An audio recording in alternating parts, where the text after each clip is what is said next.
اعوذ باللہ من الشیطان الرجیم بسم اللہ الرحمن الرحیم۔ ناظرین کرام، سلام علیکم ورحمۃ اللہ وبرکاتہ۔ حضرت معصومہ قم چینل میں آپ تمام حضرات کا خیر مقدم ہے۔ ہماری گفتگو اس بارے میں چل رہی تھی کہ ہمارا دوست کیسا ہو، کس آدمی کے ساتھ ہماری مجالست ہو اور کس آدمی کے ساتھ ہماری مجالست نہ ہو۔ آئیے ہم دیکھتے ہیں کہ بہترین دوست کون ہوتا ہے۔ دوست تو بہت سے ہوتے ہیں، لیکن اس میں سب سے بہترین دوست کون ہے؟ اللہ کے پیغمبر حضرت محمد مصطفیٰ صلی اللہ علیہ وآلہ وسلم اپنے ایک نورانی بیان میں ارشاد فرماتے ہیں کہ من اذا ذکرت اعانک، بہترین دوست وہ ہے جب تم ذکر خدا میں مصروف رہو تو وہ تمہاری مدد کرے، وَإِذَا نَسِيتَ ذَكَّرَكَ، اور جب تم ذکر خدا کو بھول جاؤ تو وہ یاد دلائے۔ اسی بات کو امیر المومنین علی ابن ابی طالب علیہ السلام اس طریقے سے بیان فرماتے ہیں، المعین علی طاعت اللہ خیر الاصحاب، وہ آدمی جو تمہاری اطاعت خدا پر مدد کرے وہ تمہارا بہترین دوست ہوتا ہے۔ مثلا نماز جماعت کے لیے وہ ہم کو ساتھ میں لے کے جاتا ہے، درس اخلاق میں ہم کو ساتھ میں لے کے جاتا ہے، احکام کا کلاس ہوتا ہے تو ہم کو ساتھ میں رکھتا ہے۔ ہر وہ چیز جو اطاعت خدا ہے اس کے اوپر جو آدمی مدد کر رہا ہے وہ ہمارا بہترین دوست ہے۔ پھر حضرت سے سوال ہوا کہ آخر ہم دوست کس کو بنائیں، کس کے ساتھ اٹھیں، کس کے ساتھ بیٹھیں، کس کے ساتھ اپنے راز کو شیئر کریں؟ تو آپ نے فرمایا، یاد رکھنا، صاحب العقلاء، عقل مندوں کو اپنا دوست بناؤ، وجالس العلماء، علماء کے ساتھ بیٹھو، چونکہ اگر تم علماء کے ساتھ بیٹھو گے تو تمہارے علم میں اضافہ ہوگا اور یہ علم دنیاوی زندگی میں بھی کام آئے گا اور مرنے کے بعد بھی کام آئے گا۔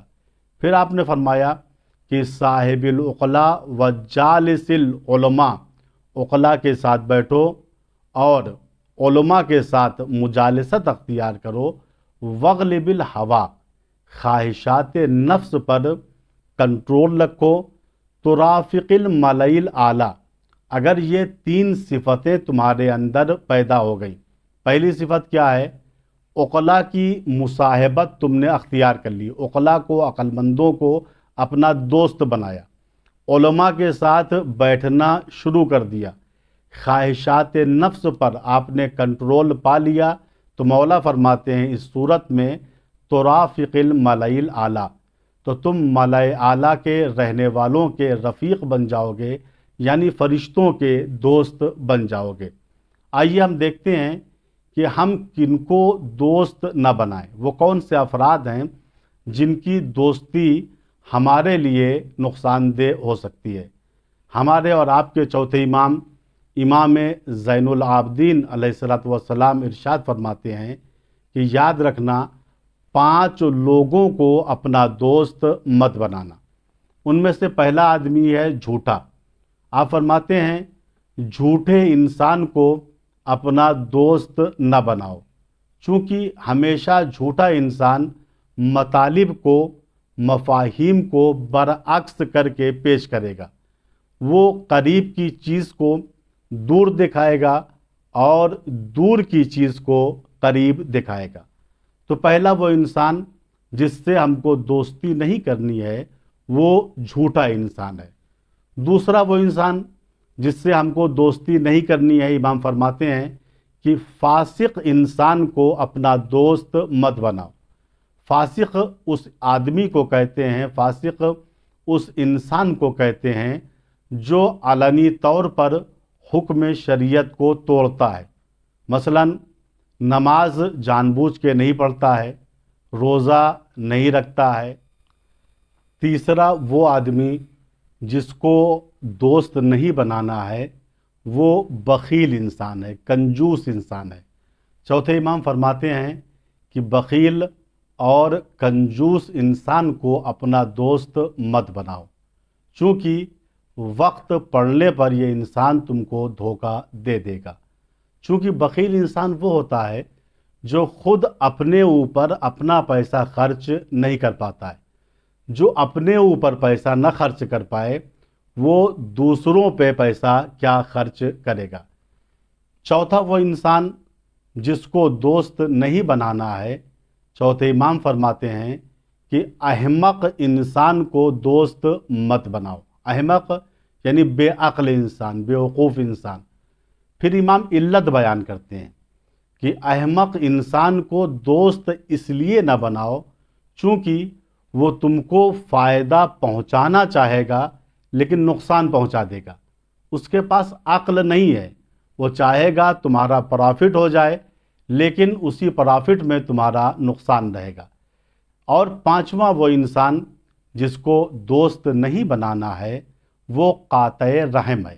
قاطع رحم یعنی وہ انسان جو اپنے رشتہ داروں سے تعلقات صحیح نہیں رکھتا ہے۔ ہم فرماتے ہیں قاطع رحم کو دوست مت بناؤ، چونکہ قرآن کریم میں 3 مقامات پر قاطع رحم کے اوپر لعنت کی گئی ہے۔ لہٰذا اگر کسی لعنتی انسان کو اپنا دوست بناؤ گے تو تم بھی لعنتی بن جاؤ گے۔ جب ہم یہ چاہیں کہ کسی کو دوست بنائیں تو ہم کو چاہیے کہ ان 5 آدمیوں کو دوست نہ بنائیں۔ جھوٹے کو دوست نہ بنائیں، فاسق اور گنہگار کو دوست نہ بنائیں، بخیل اور کنجوس انسان کو دوست نہ بنائیں، احمق اور بیوقوف انسان کو دوست نہ بنائیں۔ اسی طریقے سے وہ انسان جو قاطع رحم ہے اس کو دوست نہ بنائیں، چونکہ یہ وہ لوگ ہیں جو ہم کو راہ راست سے منحرف کر دیں گے۔ اسی کو شیخ سعدی کہتے ہیں تا توانی می گریز از یار بد، جب تک ہو سکتا ہے برے یار اور برے دوست سے بچے رہو۔ تا توانی می گریز از یار بد، کیوں؟ یار بد بدتر بود از مار بد۔ جو انسان کا برا دوست ہوتا ہے وہ برے سانپ سے بھی برا اور بدتر ہوتا ہے۔ کیوں؟ اس وجہ سے مار بد تنہا ترا بر جان زند و یار بد بر جان و بر ایمان زند۔ شیخ سعدی فرماتے ہیں کہ یار بد مار بد سے بدتر ہے، یعنی برا دوست زہریلے سانپ سے زیادہ خطرناک ہے، چونکہ مار بد اور زہریلا سانپ اگر کاٹے گا تو صرف آپ کی جان جائے گی، لیکن جو یار بد ہوتا ہے، برا انسان کا ساتھی ہوتا ہے، تو یہ ساتھی جان کے ساتھ انسان کے ایمان کو بھی ختم کر دیتا ہے۔ ہم خداوند متعال سے دعا کرتے ہیں خدایا ہم کو اس دنیا میں بہترین دوست عطا فرما۔ وآخر دعوانا ان الحمد للہ رب العالمین، والسلام علیکم ورحمۃ اللہ وبرکاتہ۔